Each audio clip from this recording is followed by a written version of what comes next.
Indian പ്രധാനമന്ത്രി നരേന്ദ്രമോദിയുടെ Oman സന്ദർശനം പ്രവാസികൾ പ്രതീക്ഷയോടെയാണ് കാണുന്നത്. യാത്രാ പ്രശ്നങ്ങളിലടക്കം പരിഹാരമുണ്ടാകുമോ എന്നാണ് പ്രവാസികൾ ഉറ്റുനോക്കുന്നത്.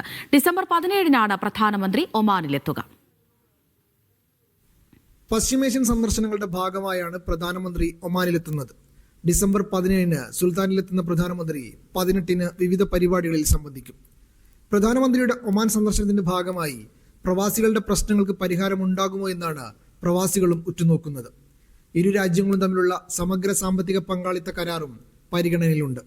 കരാർ വ്യാപാരത്തിനും നിക്ഷേപത്തിനും ഉത്തേജനം നൽകുമെന്നാണ് പ്രതീക്ഷിക്കുന്നത്. കേവലം 3.5 മണിക്കൂർ മാത്രം യാത്രാ ദൈർഘ്യമുള്ള മസ്കറ്റിൽ നിന്നും കേരളത്തിലേക്കുള്ള യാത്രയ്ക്ക് നമ്മൾ പലപ്പോഴും മുടക്കേണ്ടി വരുന്നത് ലണ്ടനിലേക്ക് മുടക്കേണ്ടി വരുന്നത്, അല്ലെങ്കിൽ 8-9 മണിക്കൂർ യാത്ര ചെയ്യാൻ വേണ്ടി നമ്മൾ എത്ര രൂപ മുടക്കുന്നോ അതിന്റെ ഇരട്ടിയും പല സമയത്തും നമ്മൾക്ക് കൊടുക്കേണ്ടി വരുന്നുണ്ട്.